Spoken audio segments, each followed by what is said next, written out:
Friends, welcome to Bright Academy channel. நான் உங்கள் பிரகாஷ். இப்போ நம்ம பார்க்க போகிறது என்ன அப்படின்னா, இந்த லெசனோட ரொம்ப சூப்பரான அண்ட் இம்பார்ட்டண்ட்டான டாபிக் தான் நம்ம பார்க்க போகிறோம். அதாவது பேக்கிங் எஃபிஷியன்சி, பொதிவு திறன் அல்லது பேக்கிங் ஃப்ராக்ஷன், பொதிவு பின்னம் அப்படின்னு தான் சொல்ல போகிறாங்களே அதுதான். ஸோ என்ன அப்படின்னா, நம்மள நிறைய பேர் பழக்கடைக்கெலாம் போயிருப்போம். பழக்கடையில் பார்த்திங்க அப்படின்னா பழங்கள் பார்த்திங்கன்னா ஒவ்வொருத்தவங்களும் ஒவ்வொரு மாதிரி அரேஞ்ச் பண்ணியிருப்பாங்க. ஸோ அதாவது கோபுரம் மாதிரி அரேஞ்ச் பண்ணியிருப்பாங்க. ஒரு சில கடைகளில் பார்த்திங்க அப்படின்னா ஒரு ஸ்லோப் மாதிரி இருக்கும், அதில் வரிசையாக என்ன பண்ணியிருப்பாங்க, இந்த மாதிரி கூட அரேஞ்ச் பண்ணியிருப்பாங்க. இந்த மாதிரி நேராக அரேஞ்ச் பண்ணி பக்கத்து பக்கத்தில் வரிசையாக. ஸோ இந்த மாதிரி நிறைய அரேஞ்ச்மெண்ட்ஸ் இருக்கும். ஸோ எதுக்கு அப்படி பண்ணியிருக்காங்க? ஒன்று டெக்கரேட்டிவ் பர்பஸ், அட்ராக்ஷனுக்காக. இன்னொன்று என்ன அப்படின்னா, கம்மியான இடத்துல நிறைய பழங்கள் வைக்கணும், மூட்டைக்குள்ளே போட்டு வைக்க முடியாது. ஸோ வியாபாரம் பண்ணுறப்ப அடுக்கி வைக்கணும், அதுலேருந்து எடுத்து கொடுப்பாங்க. ஸோ அப்போ என்ன பண்ணணும், கம்மியான இடம் தான் இருக்கும், அப்போ அந்த இடத்துல அதிகமான பழங்கள் வைக்கணும். அதுக்காக அந்த மெத்தடை யூஸ் பண்ணுறாங்க. ஸோ இதே மாதிரி என்ன அப்படின்னா, நம்மளோட சாலிட்ஸும் பார்த்திங்க அப்படின்னா ஒவ்வொரு ஆட்டம்ஸும் பக்கத்தில் இருக்கப்போ எப்படி அரேஞ்ச் ஆகிருக்கு. ஸோ ஃபஸ்ட்டு அதில் நம்ம பார்க்கலாம். 1 டைமென்ஷன், அதாவது நம்மளோட ஆட்டம்ஸ் எல்லாமே 3 டைமென்ஷனில் தான் இருக்க போகுது. எல்லாமே என்ன அப்படின்னு பார்த்தீங்கன்னா 3 டைமென்ஷனில் தான் இருக்க போகுது, அதாவது முப்பரிமாண அமைப்பில் தான் இருக்க போகுது. இப்போ என்ன அப்படின்னா, இதை பற்றி படிக்கணும், இதை பற்றி நம்ம தெரிஞ்சுக்கணும் அப்படின்னா அதுக்கு நம்ம 1 டைமென்ஷன் அண்ட் 2 டைமென்ஷனை பற்றி தெரிஞ்சுக்கணும், 1 and 2D பற்றி தெரிஞ்சுக்கணும். ஸோ ஃபஸ்ட்டு அது நம்ம 1 டைமென்ஷன் அப்படின்னா ஒரே ஒரு டைரெக்ஷன். ஸோ டைமென்ஷன்ஸ்னால் என்னது, ஆக்சஸ். இப்போ பார்த்தீங்கன்னா ஒரு பரிமாணம் அப்படின்னா நீங்கள் பேப்பர் எடுத்துக்கிட்டீங்க அப்படின்னா பேப்பர் எடுத்துக்க முடியாது. ஜஸ்ட் இப்போ பார்த்திங்க அப்படின்னா நேர்கோடு ஸ்ட்ரைட் லைன் இருக்குது அப்படின்னா இது எக்ஸ்ஹெச் அல்லது எக்ஸ் ஆக்சஸ் சொன்னாங்கன்னா இது சிங்கிள் 1 டைமென்ஷன். இதே இது இப்படி மேலே இன்னொன்று போச்சு அப்படின்னா அது என்னது 2 டைமென்ஷன். இன்னொன்று வந்துச்சுன்னா 3 டைமென்ஷன்.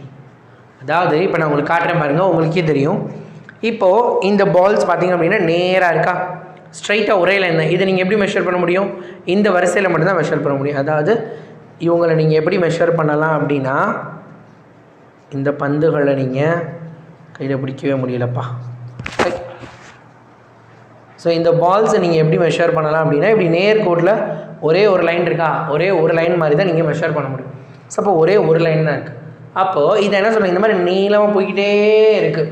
எக்ஸாம்பிள் கயர் எடுத்துக்கலாம், ரோப் இருக்குது பார்த்தீங்களா, அது என்ன பண்ணிட்டு நீளமாக போயிட்டே இருக்குது. It is having 1 dimension. So அந்த மாதிரி 1 டைமென்ஷன் இருக்குது அப்படிங்கிறது பார்த்திங்கன்னா அதுக்கு ஏஏ டைப்புன்னு சொல்லலாம். அதாவது ஏ டைப், அவ்வளோதான். இதில் கோஆர்டினேஷன் நம்பர். ஸோ ஏ டைப்புங்கிறது இது, அதாவது 1 டைமென்ஷன்றது இது தான், அதாவது ஒரு பரிமாணம் அல்லது ஒரே மாதிரின்னு சொல்லியிருப்பாங்க. இதில் இந்த கோஆர்டினேஷன் நம்பர் அணைவு எண் அப்படிங்கிறது, அணைவுனா அணைச்சு. இப்போ பார்த்திங்க அப்படின்னா இந்த 2வது பிங்க் கலர் பால் எடுத்துக்கோங்க. இந்த பாலுக்கு பக்கத்தில் எத்தனை பேர் இருக்காங்க, இந்த ஆரஞ்சு ஒன்று, இந்த பிங்க் ஒன்று. ஸோ அப்போ அணைவு என்னது, உங்களை சுற்றி அணைவாக எத்தனை நேராக போய்கிட்டே இருக்குது, முன்னாடி பின்னாடிலாம் யாருமே இல்லை, நேராக போயிட்டே இருக்காங்க. ஸோ அப்போ இந்த பிங்க் பாலுக்கு பக்கத்தில் இந்த ஆரஞ்சு பாலும் இந்த பிங்க் பாலும் இருக்குது. இப்போ நான் டச் பண்ணுறதுல இந்த 2 பால் தான் இருக்குது. அப்போ என்ன அர்த்தம், அணைவு எண் 2 அப்படின்னு எடுத்தோம். ஸோ அதுக்கு தான் இந்த ரவுண்டு போட்டிருக்கேன். ஸோ அணைவு எண் 2. அதாவது எக்ஸாம்பிள் பார்த்தீங்கன்னா இந்த ஆட்டம் எடுத்துக்கிட்டிங்க அப்படின்னா இதுக்கு பக்கத்தில் இங்கே ஒன்று இருக்குது, இங்கே ஒன்று இருக்குது. ஸோ இது 2 தான், அப்போ 2 அப்படின்னு எடுத்தோம். சரியா? இது 2 டைமென்ஷனல், இரு பரிமாணம் அமைப்பு. இந்த அமைப்பை நம்ம எடுத்துக்கிறப்ப என்ன அப்படின்னா 2 விதமான வாய்ப்புகள் இருக்குது அப்படின்னு சொல்லுவாங்க. என்னென்ன அப்படின்னா, ஒன்று ஏஏஏ டைப்பு, இன்னொன்று ஏபி டைப் அப்படின்னு சொல்லுவாங்க. ஏஏ டைப்னா பாருங்கள், இதுதான் என்ன அப்படின்னா ஏஏ டைப். நீங்கள் பார்த்தீங்கன்னாலே சிம்பிளாக புரிஞ்சுக்கலாம். இது என்ன அப்படின்னா ஏஏ டைப், இது ஏபி டைப். புரியலையே சார் அப்படின்னு நீங்கள் நிறைய பேர் யோசிச்சிங்க அப்படின்னா உங்களுக்கு இப்போ காட்டுறேன் இருங்க.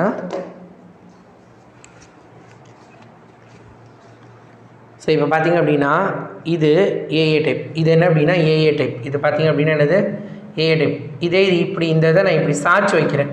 இப்போ பாருங்கள், இதை விட்டுருங்க. இது பாருங்கள், முதல் எப்படி இருந்துச்சு, எல்லாருமே நேராக ஒரே மாதிரி இருந்தாங்க. ஆட இருப்பா வாப்பா, ரைட்.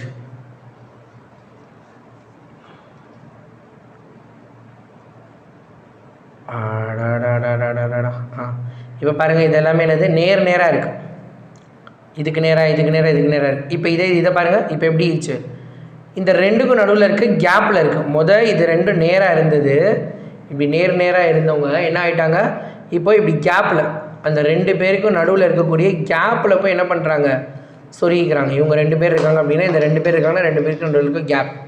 ஸோ அந்த மாதிரி கேப்பில் என்ன பண்ணுறாங்க, இவங்க 2 பேர் நடுவில் இருக்க கேப், இந்த 2 பேர் நடுவில் இருக்க கேப்பில் போய் சொருகிக்கிறாங்க. இப்போ பாருங்கள், இந்த படத்தில் பாருங்கள் எல்லாமே நேராக இருக்கா, எல்லாமே ஸ்ட்ரைட்டாக. இதே இங்கே பாருங்கள், இந்த 2க்கு கேப்பில், இந்த 2க்கு கேப்பில், இந்த 2 கேப்பில். ஸோ இந்த மாதிரி கேப்பில் இருந்துச்சு அப்படின்னா அது ஏபி டைப். இதை ஏ லைன்னு சொல்கிறாங்க, இதை பின்னு சொல்கிறாங்க. இது எல்லாமே என்னது ஒரே மாதிரி இருக்குன்னு, இது எல்லாமே ஏஏ டைப். இப்போ இதில் ஒரு ஆட்டம் எடுத்துக்கிறோம், இதில் ஒரே ஒரு அணுவை நீங்கள் எடுத்துக்கிறீங்க. இதோட அணைவு என்னன்னு பாருங்கள். இது யார் யாரோட ஒட்டிட்டு இருக்காங்க? இவங்க கூடயும் இவங்க கூட இவங்க கூட இவங்க கூட. அப்போ என்னது 4. இது இவங்களை எடுத்துக்கிட்டிங்க அப்படின்னா இந்த இடத்துல இவங்களோட எத்தனை பேர் கனெக்ஷனில் இருக்காங்க? 1 2 3 4 5. ஏதோ தப்பாக போட்டுட்டேன் சார், படம் தப்பாக இருக்கு நீங்கள். 1 2 3 இருங்க, நான் எங்கள் டயக்ராம் வரைகிறேன் நீட்டாக. எப்படியெல்லாம் இருக்குது பாருங்கள். 1 2 கரெக்டாக கேப்பில் வரையாமல் விட்டுருக்கேன், அதனால தான் 1 2 3. இங்கே 1 போட்டுக்கலாம். அடுத்து இதுக்கு நேராக வரணும். ரைட், இப்போ கரெக்டாக வந்துச்சு. ரைட். ஸோ இப்போ இதை எடுத்துக்கிட்டோம் அப்படின்னா இது எத்தனை பேரோட கனெக்ஷன் இருக்காங்க? 1 2 3 4 5 6. அப்போ என்னது ஏபி டைப்பில் எத்தனை இருக்காங்க? 6 இருக்காங்க. ஸோ சரியா, அப்போ தப்பு கொஞ்சம் 1 2 3 4 5 6. இது வராது, இதுதான். இது ஆக்சுவலாக இங்கே ஒட்டி வந்துருக்கு, தள்ளி வந்திருக்கணும். இது ஓகே சரியா. 1 2 இங்கே நீங்கள் பார்த்துக்கோங்க, இங்கே கரெக்டாக வச்சுருக்கீங்க. 1 2 3. அப்போ என்னது மொத்தம் 6. ஸோ 6க்கு 6 கிளியராக இருக்கா? ரைட். இதுதான் என்ன அப்படின்னா 2 டைமென்ஷனில் உள்ள ஏபி டைப்புக்குரிய எக்ஸாம்பிள். ஏபி டைப்புக்குரிய எக்ஸாம்பிள். அடுத்து 3 டைமென்ஷன் என்ன அப்படின்னா இதை ஒவ்வொன்றையும் உட்காந்து அலசி நம்ம ஆராய போகிறோம் ரொம்ப சூப்பராக. ஸோ 1 டைமென்ஷன் அண்ட் 2 டைமென்ஷனில் கோஆர்டினேஷன் நம்பரை நீங்கள் தெரிஞ்சுக்கோங்க. இதுக்கு நம்ம கோஆர்டினேஷன் நம்பருங்கிறது என்ன அப்படின்னா நத்திங் பட் நம்ம இதுக்கு முன்னாடி பார்த்துருந்தோம், அதாவது நம்பர் ஆஃப் ஆட்டம்ஸ், எளிய கனசத்திரத்தில் உள்ள அணுக்களின் எண்ணிக்கை அப்படின்னு. ஸோ அதுதான் நம்ம கோஆர்டினேஷன் நம்பர் வச்சுக்கலாம். இதுக்கு 1, இதுக்கு 2, இதுக்கு 4 அப்படின்னு இருக்கும். நம்ம அதை பேஸ் பண்ணி தான் நம்ம அடுத்ததில் இந்த எஸ்சி சிம்பிள் கியூபிக்கும் பாடி சென்டர் கியூபிக்கும் எஃப்சிசிக்கும் உள்ள பதிவு திறன், அதோட பேக்கிங் எஃபிஷியன்சியாக கண்டுபிடிக்க போகிற ரொம்ப சூப்பரான ஒரு டாப்பிக்கை அடுத்த வீடியோவில் நம்ம பார்க்கலாம். ஸோ நான் எப்பயும் சொல்கிற மாதிரி, if you can't then who can. உங்களால் முடியாட்டி யாரால் முடியும். இந்த கண்டென்ட்டுக்குரிய பிடிஎஃப் கீழே டிஸ்கிரிப்ஷனில் இருக்குது, அதை கிளிக் பண்ணி பார்த்துக்கோங்க. Thank you students.